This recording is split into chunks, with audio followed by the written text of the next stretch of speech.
Good morning. How the devil are you doing this one day? Hope you're all fit. Well, Ken Hatcher has just checked in. I will get to the others who checked in before him. Ken, the weather you've got in Wales, pretty much what we've got here. Dan Cullen let me know early on today that he'd had a bit of rain. And I was sat here thinking, well, we've had none of that.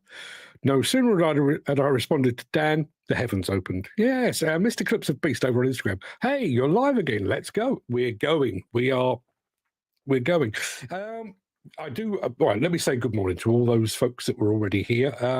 Dan Cullen was here, as I say, doing the countdown as he always does. I think Gary Muirhead was next on the line. There we are, Gary, who's come up with our question of the day today, and a good one it is too, which I'll come to in just a moment. Mark Whiting is here too. Ken Hatcher is here too, and so on down the line. Time Lapse Limited are back in the chat again. I'm going to ask: am I moving exceptionally quickly, or is not how it works? I don't know. A couple of things to tell you, and I do owe you a very quick apology if you are a regular viewer of the show. I uploaded yesterday's recap episode to buymeacoffee.com/demolition news. Forgot to press publish. So it was there, but nobody could see it. It's there now. So if you'd like to go and have a look at that, you can certainly do that. There will be another episode along a bit later today, and I will make sure that it does publish this time. And Andy Thornton's back as well. Morning, Andy. Thank you very much indeed for joining us. Endgame SC just started following us over on Instagram. You're welcome. Thank you very much indeed for being here. Now, a couple of things. I don't know if he's still here, but apparently the president of the NFDC was all over my profile on LinkedIn this morning.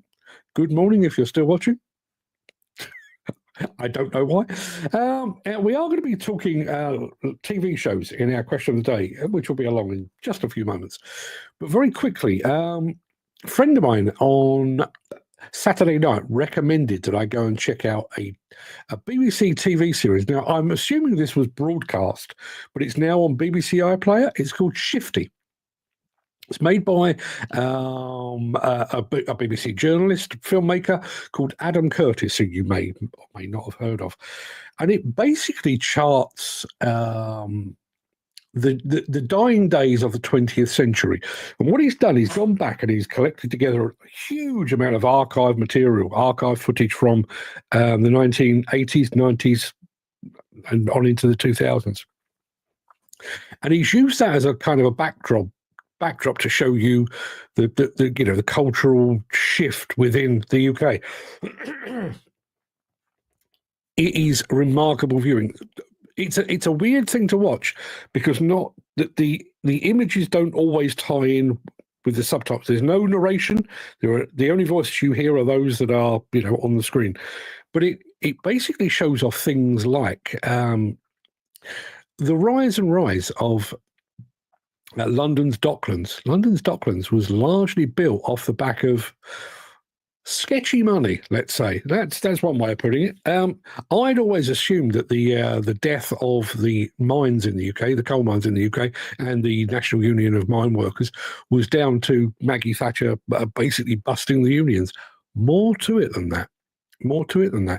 Basically, when the coal industry was privatised, those privatised companies were given free rein to act exactly how they wanted to.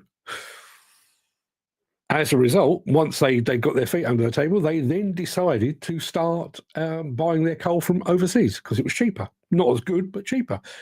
Lo and behold, it had a massive negative impact on the coal industry. It's called Shifty, Shifty. You can go and watch it on BBC iPlayer if you so wish. Now, Mr. Clips of Beast says, do you stream anywhere else? Because I'm seeing you're not getting much viewers on Instagram. You should try elsewhere too. We are currently broadcasting. We're currently broadcasting to LinkedIn, to YouTube, to two different Facebook pages, to Twitch, and here. Instagram, we tend to get more views after the show because most of our viewers are basically in the States and places like that, so they don't come online quite yet. So live here, Instagram is a bit quiet, much more busy over on places like Facebook. You can follow us there too. And now Ken Hatcher says, you've made it if the NFDC are watching. There was a time I'd have agreed with that. Don't care anymore. Not even remotely bothered. They are a sideshow to my main show, as it were. So anyway, I've been chatting away here for the best part of 7 minutes. It's about time we started the show. So let's do just that. I'm going to roll the intro. Post the question of the day. Get the show on the road. I don't know why I'm saying that. You already know that, but here we go.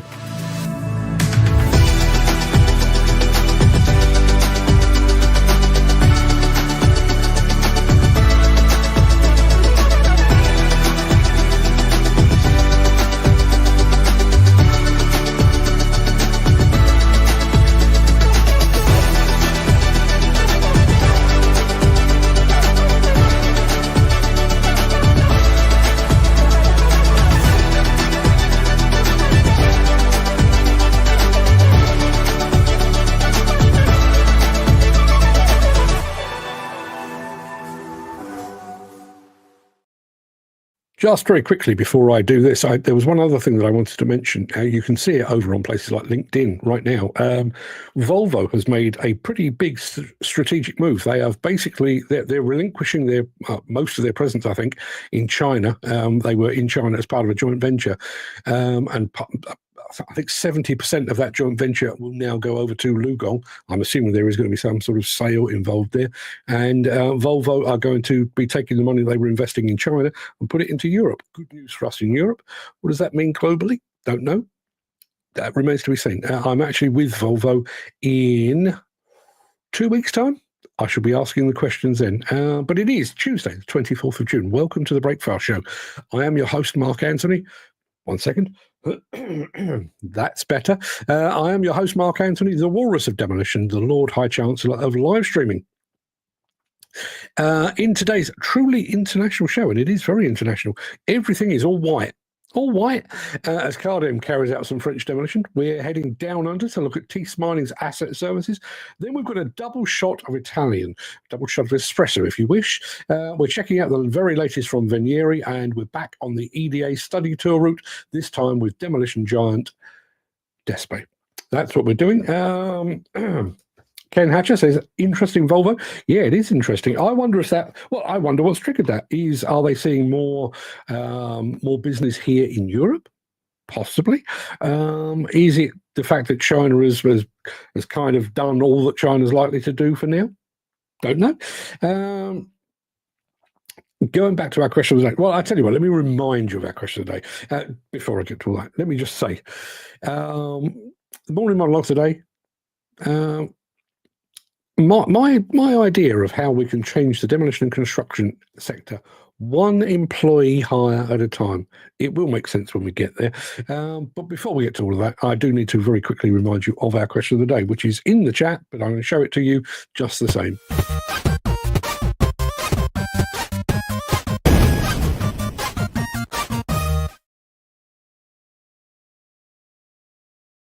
Yeah, our question of the day today comes once again from our resident quizmaster, Mr. Gary Muirhead. And his question is this: what was your favourite TV show when you were growing up? Personally, when I was younger, huge fan of Tom and Jerry. Still quite like Tom and Jerry now, actually. Slowly graduated to Scooby-Doo, but then when the hormones kicked in, I left behind Foolish Things and was obsessed with the New Avengers. Let me put that another way. I was obsessed with Joanna Lumley, who happened to be in the New Avengers. But what about you? What was your favourite TV show when you were growing up? We've already had, excuse me, already had this from Gary. Rainbow. Always thought there was something fishy going on with Rod, Jane and Freddie. Maybe. Listen, when you think back to TV shows, and more specifically TV presenters of the 1970s, it's weird time, right? Weird time. Volvo had big ties with Korea. Maybe they are refocusing on Korea. As I say, I'm off to Germany to visit an all-electric demolition site on the 1st and 2nd. The 1st and 2nd of July. I'm actually going to Nuremberg, which is a place I've never been to before. Bit of an arse to get to. I'm going to fly to Frankfurt and get a connecting flight, and then on the way back, it's going to be Nuremberg to Schiphol in the Netherlands, and then on over to the UK. However, a day on an all-electric demolition site, sign me up. Now, here's a couple of blasts from the past. Andy Thornton says, favourite shows or favourite TV shows as a child? The Tomorrow People. I hadn't thought of the Tomorrow People for about 40 years, probably. I do remember it very well. And Starsky and Hutch. Ah, yes, Starsky and Hutch. Can't go wrong with a bit of stuff. Always a huge fan of Huggy Bear. Anyone remember Huggy Bear? Yeah, it was kind of Snoop Dogg's grandfather or something. Dan also loved Rainbow and Scooby-Doo and He-Man. And last but not least, the A-Team. Oh, the A-Team. Cue the music and let's build a tank out of horseshoes or something. That was always part of it. And loads of guns, huge explosions, hand grenades. No one ever died. Do you remember that in the A-Team? There was a complete lack of jeopardy. People being shot that fell over and were okay. Bizarre. Gary Muirhead saying Thiess was fantastic. Absolutely. And what was the one they did? They did a nighttime version, like an adult version of Thiess was. What was that called? Anyone remember? Chris Ford's just arrived. Morning reduces of rubble. It's a bit cooler, thank F. Yes, it is a bit cooler. Actually had a blanket on me. I had a quilt on me last night. Always had tools to hand last minute. Yeah. Thank you, Andy. Thank you. It was called OTT, Over the Top. Yes, it was OTT, was the adult version of Thiess was. Always quite fancied an adult version of Thiess was. What was her name? Sally somebody or other. I'm a man of a certain age. Sally somebody. They'll come to me in just a moment. Chris Ford liked the wooden tops with the biggest spotted dog you've ever seen. Don't remember the dog. That's weird. And Gary Muirhead, see, Sally James. See, I've often wondered this. And I do realise that a lot of TV shows work on two levels. And I think the masters of that is definitely The Simpsons.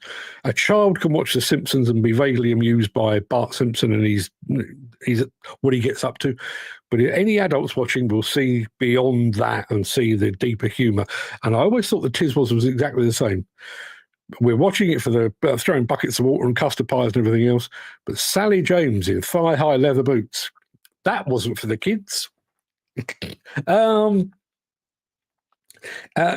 back to this, always had tools to hand last minute. That's the A-Team. And MacGyver as well. Had welders and tools within seconds. Weird that, right? Weird. And Gary says the Simpsons can predict the future. They can. I think, I can't remember the exact sums, but I think they predicted that Donald Trump would be president about 12 years before he actually was. They really did. Should we crack on? I think we probably should. It is time for a smidgen of this.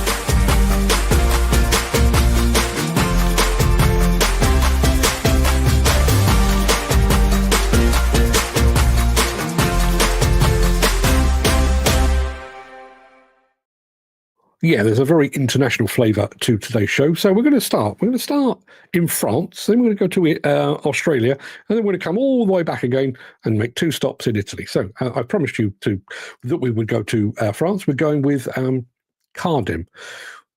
I shouldn't have favourites. You know, I am supposed to be an independent journalist, but if I were asked to pick my favourite French demolition contractor, it would be this lot.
Back to our question of the day very quickly. Kerry Jones, morning Kerry, says his answer, favourite TV show as a child, the Beverly Hillbillies. Now, the weird thing is, I remember the name, the Beverly Hillbillies. I cannot, for the life of me, picture what it was like. Was it live action? You know, was it people? Was it a cartoon? I literally have no recollection at all. Speaking of TV shows, Garvin over at Mostly Diggers, good morning, mate, says MacGyver would be a great guy to have on site if only he did his MVQs. Yeah, imagine having a MacGyver. And also, I don't know if it works here, but certainly in the US, the term MacGyver has become basically a verb. If you can knock something together, you have MacGyvered it. Who knew that a TV show would be so influential? Dan enjoying the work of Cardem. And here's Gary. Now, Gary, a couple of things I want to pick up on this. We should do a league of top demolition companies in their own country. Despe for Italy, well, they would be my choice. And we've got some Despe coming up in, well, not so long, actually. But yeah, in many ways, I kind of have that. Cardem in France, Despe in Italy, Priestley in Canada, explosive-wise, certainly CDI in America, Germany, Hagedorn. I kind of have my own league table in my head. Stig of the Dump, yeah, I remember that one. And Dan Cullen was also going for the Waltons. The Waltons, good night, John Boy. Imagine having a family that big and having to say good night to all of them.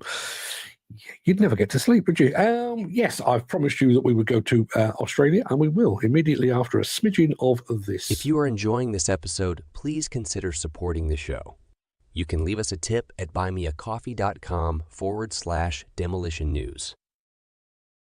Yeah, now I know I play that advert every single day, buymeacoffee.com/demolition news. Obviously, you know, I would like some financial support. Oh, who the hell wouldn't?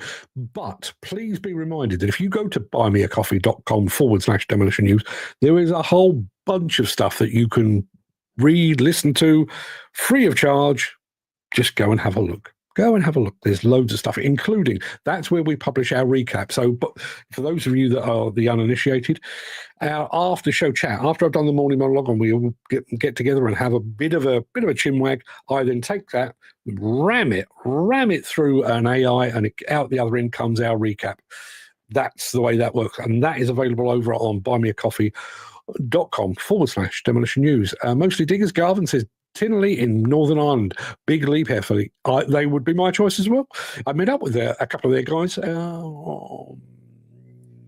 November last year, not in Ireland, funnily enough, or not in Northern Ireland. I was actually in Birmingham at the time, but they were there, as was I. Anyway, Australia. I promised you Australia. Yes, let's go to a land down under, shall we? In mining, performance is everything. With over 90 years of operating one of the world's largest mining fleets, we know the challenges firsthand. That's why we're proud to introduce Thiess Asset Services as a standalone service for our clients. Our footprint spans 8 countries and more than 50 projects, meaning we bring operational know-how with a flexible, client-first mindset. Whether it's on-site maintenance services in Australia, rebuilds in Indonesia, or anything in between, we've done the hard yards to deliver the lowest total cost of ownership, no matter where you operate. Our whole-of-life asset solutions are backed by data and driven by experience to deliver high availability and efficiency, reduce downtime, and increased productivity. Our solutions include preventative maintenance, machine and component rebuilds, fleet management, equipment hire, and energy transition services. Our life extension services, including composite carbon fiber repairs, extend the life of your fleet, boost durability, help lower costs, and keep you operating for longer. All while our network of rebuild centers, like our center in Batam, Indonesia, breathe new life into machines, extending asset life by 60,000 hours or more. Need to prepare your fleet for a net zero future? We can help future-proof your fleet with low-emission, value-driven options. Thiess Asset Services utilizes a parts exchange service model, restoring each component to meet Thiess stringent standards and tolerances, and offering proven alternatives to extend machine life and reliability. From startup to shutdown, Thiess is your one-stop shop for extending asset life and minimizing downtime. delivering what matters most, the lowest total cost of ownership. Get in touch to learn more. Chat is going very, very well today, I have to say. Well done, everyone. Going over to Garvin, first of all, he says, Thiess are in a great position to offer external consultancy on mining operations around the world. Yeah, they don't just do the mining themselves, they advise others how to do it. Andy Thornton, but this is one of those things that I may have known and forgotten it, because when you said it, it did sound vaguely familiar. TV shows have a huge influence on real life. Email spam is called spam after the Monty Python sketch in the cafe where spam is served with everything on the menu. Yeah, egg, bacon, and spam, and spam. Yeah, I remember that very well. Jim Turner has arrived belatedly, but welcome nonetheless. Alex has just said, how can you not have a Rega on the best of list and Firma in the US? Yes, Firma. Well, there's another company. There's another company in America that I'm a huge fan of, and I can't. Their name's not coming to me off the top of my head. I'll come back to you on that. But also, me in New Zealand. Who do you work for, Alex? Remind me, because I've got a couple of favourites in New Zealand and in Australia. Liberty, I think, would be my personal favourite in Australia. I'm not limited, but they would certainly be a favourite. But companies like Ward in New Zealand would be right up there. Alex, who do you work for? Let me know. Dan Cullen said this little Sandy that he's on, and I'm sure he did say what Sandy he is on a bit earlier, probably before the show. Yes, an SY135, that's what he's on. He says, few updates be good, as most stuff is all on screen. The radio volume, that's a bit flimsy.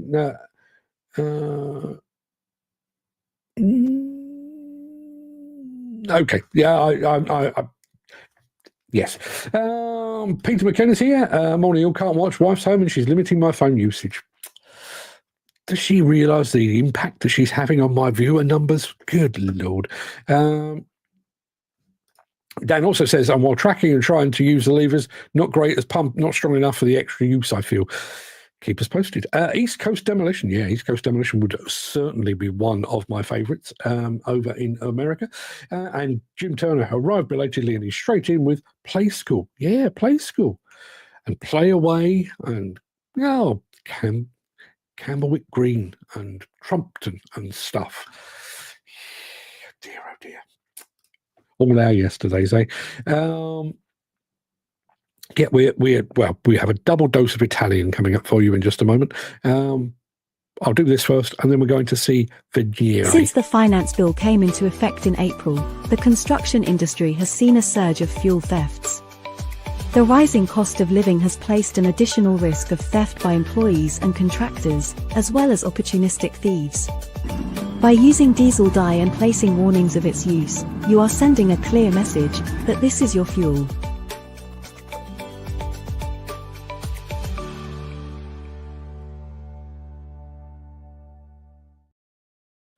Yeah, Italy. We're going there not once, but twice. I'm going to start with this.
Yeah, Gary just said that looks like an ex-army machine. I think Venieri do actually do quite a bit with the Italian army, so that may well be exactly the case. Dan says, looks a lot like the JCB-1CX. Totally agree. Going back to our question of the day, which is, what was your favourite TV show as a nipper? There we are. Gary Muirhead says, a wee Scottish favourite of mine, Supergran. See, I remember watching Supergran and thinking, I don't understand a bloody word that woman's saying. I'm only kidding. Of course I understood it. Most of it. Some of it. You get the idea. Anyway, we're going off to see Despe in a minute, but before we do, I'm going to play an ad first, and then I'll tell you a little bit more about how all of this came about and a bit more about it. Back after this.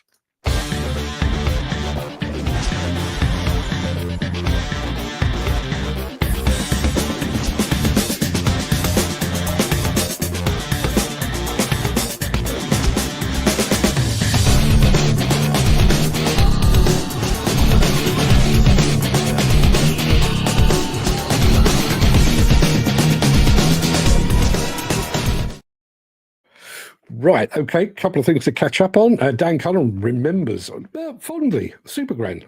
Memories, he says, yeah, absolutely. And Alex says, right, okay, I work for myself. Pro Demolition Company, Pro Demolition Limited is the company, rather. Been going for 13 years. Congratulations, mate. I think I've got 17 diggers at the moment. Fair play to you, sir. Fair play to you. Do you do any videos? Do you produce videos of your work? If so, please send them to me, or at least send me a link, and I'll be happy to feature you on here. Gary Muirhead says, what does Despe stand for? Is it the name of the ownership? No, it's not. I don't actually know what it stands for. I can tell you that the family that owns the company is, the family name is Panseri, P-A-N-S-E-R-I. So Giuseppe was the father, and now it's basically run day-to-day by Roberto and Stefano. You'll be seeing both of those in just a moment. So anyway, the EDA Study Tour, on which Stefano Panseri was an ever-present, it was basically his last act as president. By the time we got to Venice, it was time for him to hand over the reins to Patrick Fry from Cardem, who we featured earlier. So it's gone from an Italian to a Frenchman. All of that is an aside. So on the opening day of the EDA Study Tour, we went to this LCD group, which we featured, who turned scrap into art and furnishings. We then went to Caterpillar's dealer, CGT, and then we went to, both of those were in Milan. Then we went on down the road to Bergamo, which is the home of both Despe and of their favourite football club, Atalanta. That's on the side. Doesn't matter about that. Now, some of the manufacturers that we went to see, VTN, Mantovani Beni, Trevi Beni, were fairly selective in what they showed. You know, they took the guided tour around a certain way. There were certain bits of their factories that I wasn't allowed to film or photograph, understandably, you know, trade secrets and all that. Despe didn't do that. Despe basically took 40 plus of their biggest competitors from across Europe and said, there you go. Our doors are open. Have a look behind the curtain. I didn't just look behind the curtain. I filmed behind the curtain. Just have a look. One of the things that I said, you'll see. If somebody blindfolded you and basically dumped you outside the Despe headquarters in Bergamo, you'd look at it and think, yeah, it's probably a Microsoft offshoot or an Apple or a Google office. It's not. It's the offices of a demolition company. And this is what it looks like.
Make me hungry just watching that. Now this may well have shed some light on it. This, I don't know whether this is true, but this certainly does make sense. Our friend Stefan Edwards says, I think Despe stands for Demolizioni Speciali, or Speciali. I'm not entirely sure. Not 100% sure, but that would make sense. Yeah, well done. Despe, wow. Now that's how a professional company should be run. Yeah. Yeah. You would have seen the various white machines there. None of those were new. That is part of the Despe way. They send a machine out on a project. It then comes back to the head office. It's sandblasted, repainted, and it goes out looking absolutely pristine. Not this time, but when I was there the last time, they had a. I was going to say a Develon. It wasn't. It was a Doosan on their line. And I actually said to Stefano Panseri, new machine, and he said, no, it's about 6 years old. You literally can't tell. You could see also the way that they look after their attachments.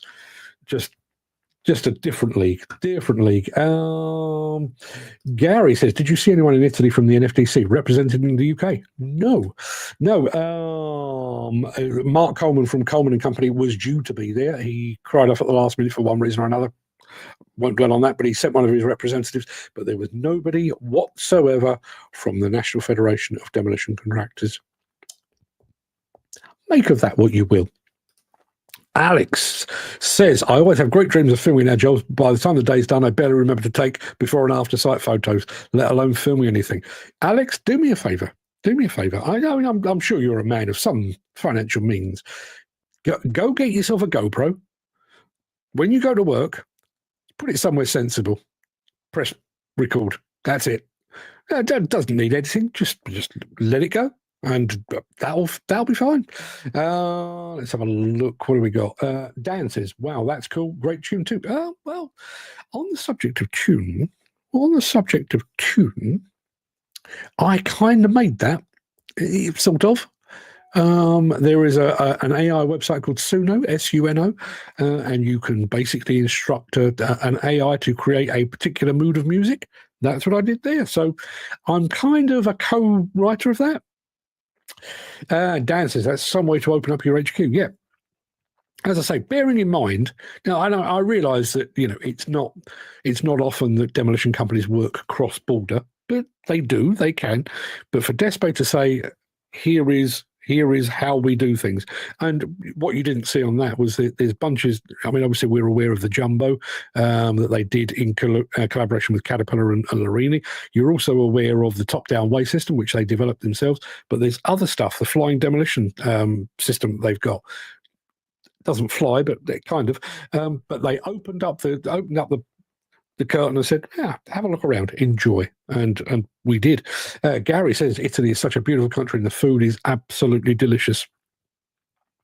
Did I tell you about my schoolboy error at that very dinner that you saw the beginning of there? So we'd had a full day. We'd had a bit of lunch, but we'd had a full day. And we got to Bergamo, went up the funicular railway to Città Alta, which is the old town. Very nice stroll through the cobbled streets, and then we got to the restaurant. And nobody told us, right? So there was a big table there full of salamis and hams and cheeses, of all manner of stuff. While I was stood around minding my own business, I saw Roberto, or Bobo as he refers to himself, Panseri, get himself a big lump of gorgonzola cheese, a big spoonful of polenta, stir the two together, and ate it. And I said, so that's how you Italians do it, is it? He said, yes.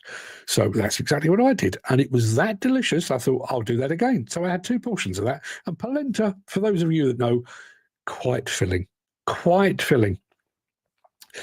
Finish that, and I was actually stood there with Daniel Dupuy of Ardennes Equipment, the French demolition attachment company, and we were tucking into polenta like it was going out of fashion, and then somebody came out and said, right, dinner is served. We'd basically stuffed our faces for an hour, and then they brought out dinner. And dinner, 4 courses, and then 3 desserts. you'll be pleased to know I kept my end up. I did very well.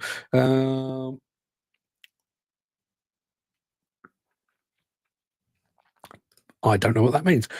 You nearly think we're on a stag do as all wearing blue too. Not sure. Jerry and Sylvia Anderson produced some of the greatest kids' TV programs in the 60s, 70s, and 80s. They did. Thunderbirds, Joe 90, Captain Scarlet. What was the underwater one? I'm sure they did like an underwater show, or was that an offshoot of something else? If anyone can remember,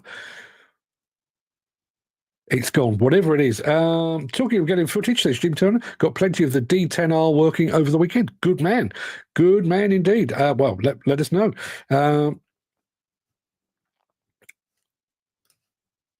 Andy Thornton, Stingray. Yeah, I remember the tune better than I remember the show. Let's have a look. There we are. Fireball XL5, Stingray, Thunderbirds, Captain Scarlet, Joe 90.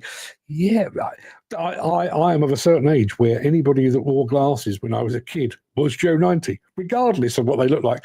You had glasses, you were Joe 90. Back to this. Just need to get it all on YouTube. I'm well behind as I've not got all the Chipping Vintage Plant uploaded yet. Well, let us know. Let us know, Jim, because as soon as you've got it up, we will feature it here. I'll take it away and have a bit of a play with it. The guys in the video were walking through the arch. Yes, they were all wearing blue, were they? Well, there were certainly a lot of blue hats, I'll tell you that much, because the EDA were giving away hats. Like, I'm not really doing it justice there, am I? There you are. That is the EDA hat. I wish it had been badged as a study tour hat. It would have been a bit more of a collector's item then. And going back to our friend Alex, I've got 3 GoPros. Bought them to attempt to do YouTube videos. Can confirm I'm not the job of filming. Do have lots of photos though, if I can send them somehow. Yeah, photos don't really work particularly well on this show. It is video we need. But if you like to do that, please, Alex, listen, we're opening the doors. Anyone, if you're in the demolition business or the construction equipment business and you've got video, send it to us and we will find a way of putting it out on the airwaves for you with our best wishes. Anywho, I think we're like Jim Turner today. We're running a little bit late.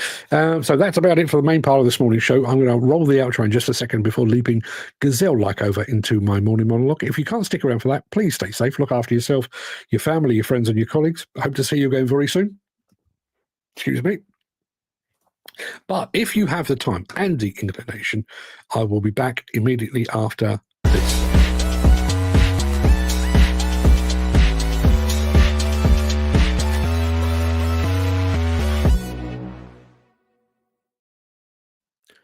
Knowledge is power, they say, and in the internet age, knowledge about anything and everything is available, everywhere, all at once.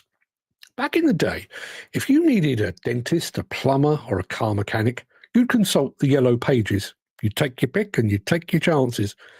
The unspoken rule, if anyone remembers this, was to choose a company whose ad was not too big, because that probably meant they were too expensive, or too small, because that probably meant they weren't particularly good. Today, however, we can be a little more scientific about our research.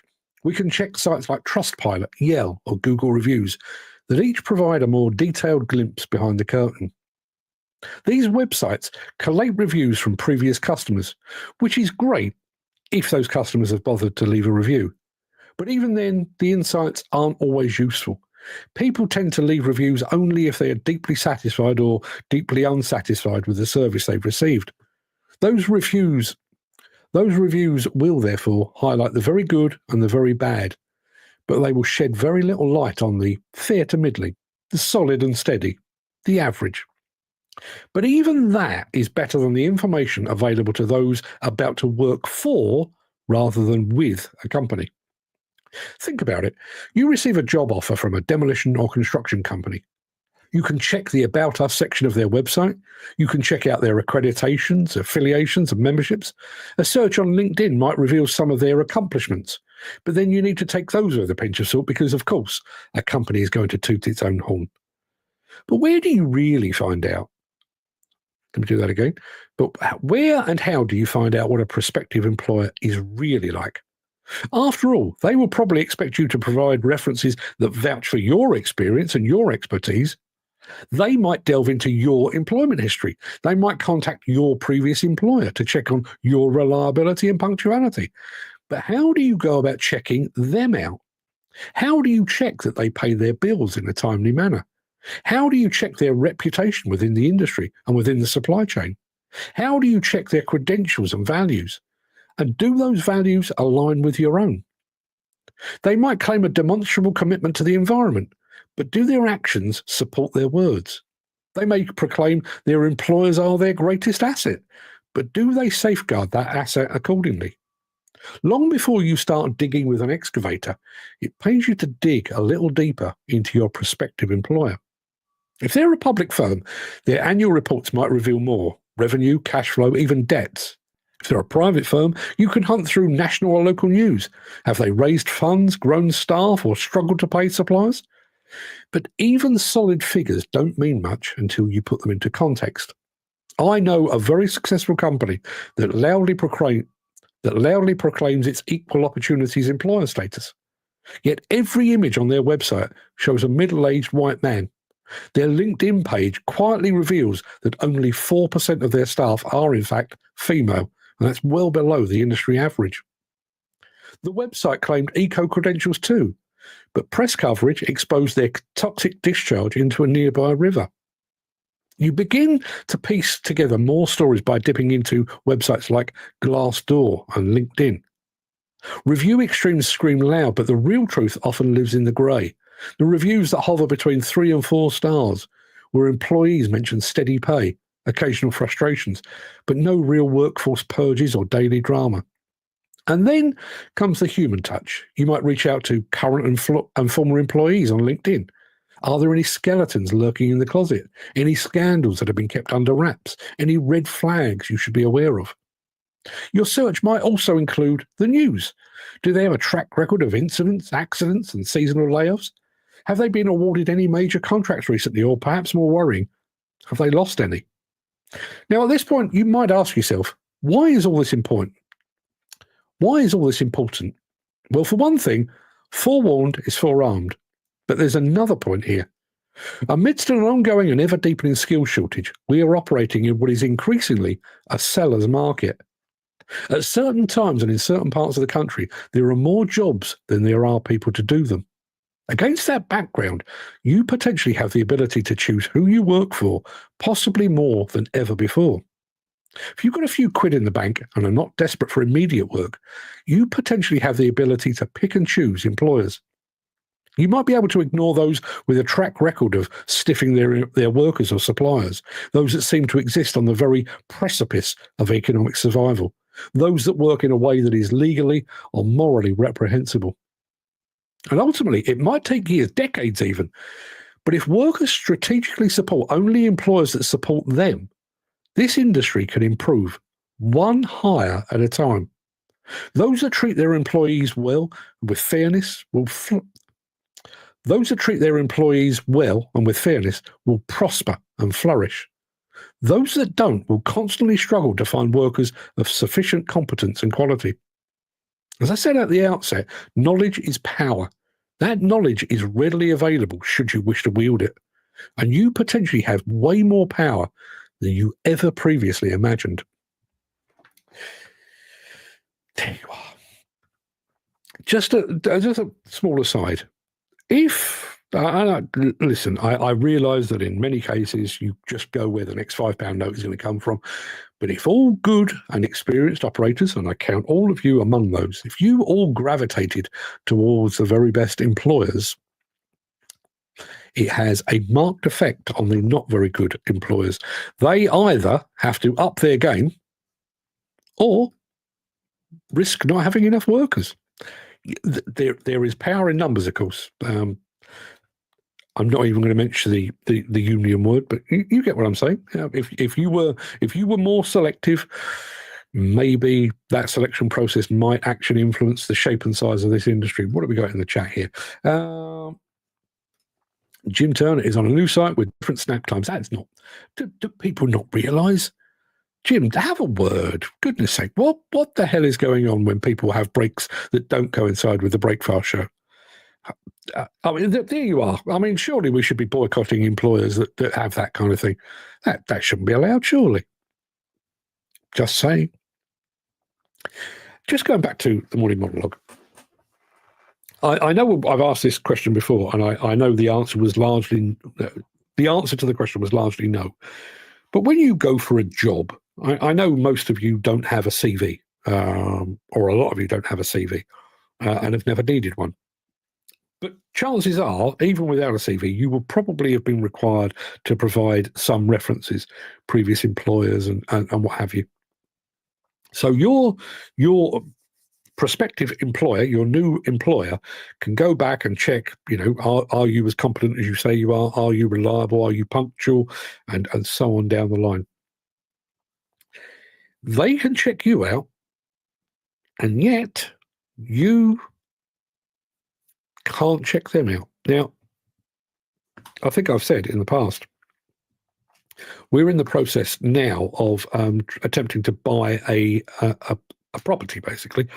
And there is now a thing called a seller's pack. So back in the day, you go to try and buy a house or a flat or whatever it might be, and you'd ultimately be relying upon your surveyor to go in and find mold, damp, anything questionable. The seller's pack now, it's, are there fire alarms installed? Are they up to date? Are there carbon monoxide monitors installed? Are they up to date? And so on. All of that is in the seller's pack. What about that from an employer's standpoint? You want to come and work for us? This is the truth about what we are. Now, ultimately, you could always jump online, and I'll come to Jim saying very much the same in just a moment. You could jump online, but they can, with one phone call, make sure that you are all that you say you are. How would you go about making sure that they are all that they say they are? Dan says, well said, Mark. Yes, it's very true. Points are the same. Look and ask questions. I think you have to. And I mean, I use some fairly sort of bland examples there. If you are particularly interested in the environment, and your prospective employer has got a bit of a track record of dumping crap in rivers or upsetting water courses or belching shit into the atmosphere, maybe they're not a great choice. And that one would be very, very easy to find. If you are very keen to work with somebody that has a more forward-thinking idea of employment, employer equality, again, not too hard to find out. But what about the other bits and pieces? For example, how would you go about finding out if they pay their bills on time?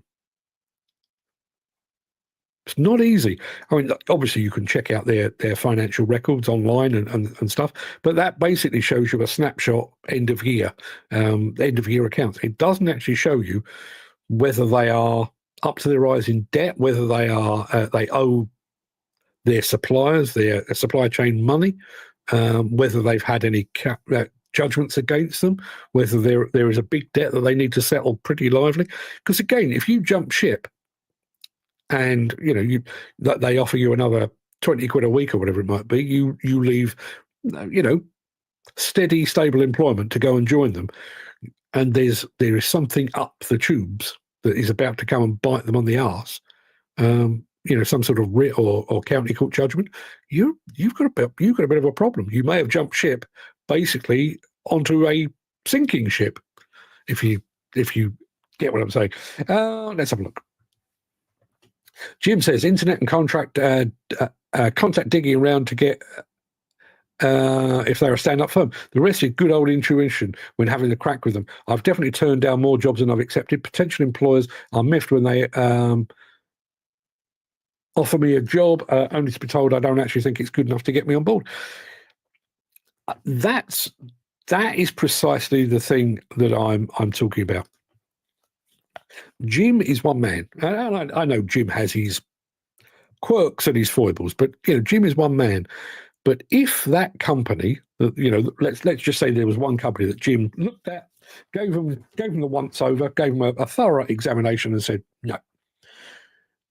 And then they approached Gary, and Gary went no, and Ken no, and Dan nope, and Chris nope.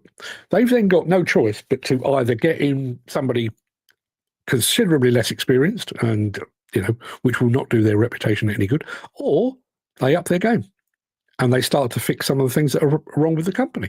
Surely, I realise that's a very simplistic way of looking at it, but if as an industry we gradually gravitated towards the better employers, those that do act in a responsible and fair way, both ways. They are fair and transparent with their clients, but they're also fair and transparent with their employees. Over a period of time, years, decades, you would start to see more going that way and less going that way. Andy says, with SMEs, Companies House will give you the history of their directors and submitted accounts. That tells you a lot. Also, Glassdoor is very useful for larger companies. Funnily enough, when I was researching that article, I'd never actually heard of Glassdoor. But having had a bit of a dig around and asking a few people, I've got a mate in kind of that business. Yeah, apparently Glassdoor is a big deal. I may actually start using it myself just to check things out. And just to be absolutely clear here, all that I've described there is a thing that I do. And I tend to do it more from a financial point of view. I get the occasional phone call from a demolition company saying, we'd like you to come and film a thing or photograph a thing or write about a thing, which I'm more than happy to do. That's part of how I earn my keep. But if I'm approached by a company that I know to be sketchy, from a financial point of view, i.e. I run a credit check and that kind of thing, and they look like they might just stiff me on the job. Nope. Either pay me up front, in which case we'll talk, or I don't do the job. Simple as that. I send out 50 numbers of guys I worked for. I think. Hang on a minute. I send out 50 numbers of guys I've worked for. I think. Well, it's to do with agency operators. Most companies don't hire directly anymore. Yeah, that is certainly true. But again, as a freelance, if you're a self-employed digger driver, for example, what is that agency doing for you? As you're on their books and they're making some money out of you. What are they doing for you? Are they sorting the wheat from the chaff? Are they sending you to work for a company that they know to be reliable, that will pay? If that company says there's a job there for 6 months, is it really, or is it for 2 weeks, or a week, or 4 days? Have they done their homework necessarily? I wonder. A lot of agents won't tell you the name of the company or until you say you're going. Yeah, absolutely. And if that's the case, why go? I mean, Dan, I think you're the best person to ask this. How many times have you been told, there's 6 months' work or a year's work here, and you get there and find out it's a fortnight? That seems to be a pretty common one, that. Also, the lads they'll employ. If they'll employ twats, I won't work. I won't want to work for them. No, absolutely. The only issue with that, unless you're working very locally and you've really got your finger on the pulse, and I know Jim is very much that, you probably don't know that you're likely to be working with twats until you're working with twats. That's likely to be your first exposure. Is, oh God. Look, it's like a clown car here. I'm surrounded by pillocks, but you won't know that until you get there. As I say, there does seem to be an imbalance, and I do wonder, bearing in mind, as I said, there in some places and at certain times of the year, there are more jobs than there are people to do them. That is a situation that should be manipulated by employees. You know, make sure that you're getting the best money you can, because it's a seller's market. Make sure you're working for companies that, you know, that work with and for you, and you're not being mugged off. Dan, I'm glad you said this, Dan.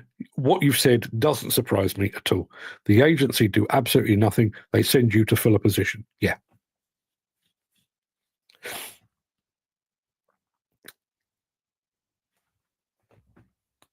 Again, is that the best way?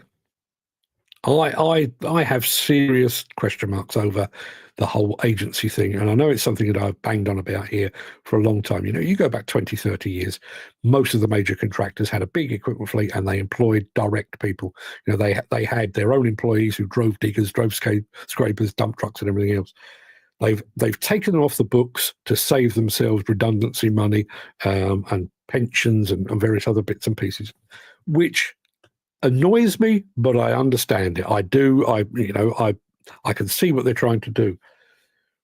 But then between that and self-employment, we've had a bunch of agencies that have inserted themselves, and they are basically taking a bit of money out of the game that should be going to the people that do the actual work, the people who will put their blood, sweat and tears into a project. They're taking a bit of that, and what they're doing in between is basically putting bums on seats. By and large, they're not checking credentials. They're not checking just how real the job is, how long term the job is. It's a case of we need an operator on a 360 excavator. We've got 5. We'll send them along. It's as simple as that. That's all they do. And they're making money out of it, and making good money out of it as well. I often got to jobs, was told 6 months, only to be told on site it was 1 week. That's what happened last week, landing on site, 1 day. Yeah. Machine was off-hire before, and they knew I was coming and failed to tell me. How often do you hear that? How often do you hear that? You know, the job has come to an end, or the machine's gone back, or whatever it might be. Machine stood down for some reason or another, and nobody bothers to tell the operator that's coming to actually drive it. No communication between them and the agency. I wanted 6 PO. Not sure what that means. But anyway, while Dan's probably letting us know what that's all about, that pretty much wraps up the main part of this morning's show.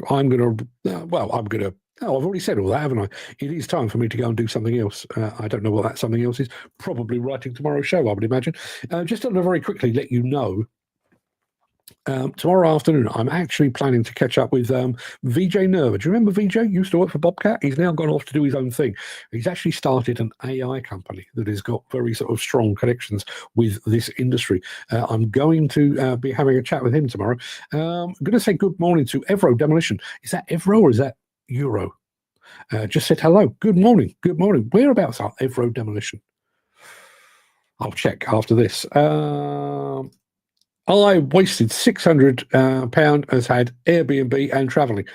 Yeah, that's how it works. I don't know. I think, as I say, I think we've gone too far the other way, and I do think there is an opportunity for employees to actually fight back a little bit. I'd like to set up an agency that actually vets the operators and rates their competency. Yeah. But then, Jim, as a business idea, I admire your commitment. I think it's a fantastic idea. But do the employers actually care? Or are they just looking for a warm bottom to put on a seat? I have a horrible feeling it's the latter. Dan says, have a fantastic day, guys. Stay safe, stay happy, and stay focused. Yeah, stay focused. I'll be back tomorrow for more of the same. Whatever that looks like. Until then, everybody, have a fantastic day. I'm going to find out where Evro Demolition are based, and I'll let you know tomorrow. Till then, everybody, have a good day. Enjoy. See you later.